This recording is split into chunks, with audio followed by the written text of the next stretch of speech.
You'll want to check and clean the holes at the top about once a month. An 8-penny nail works well.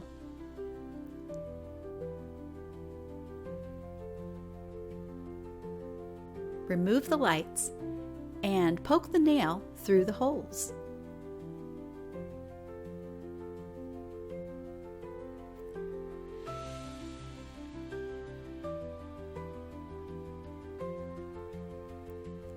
The nail is just the right size to slide into the holes.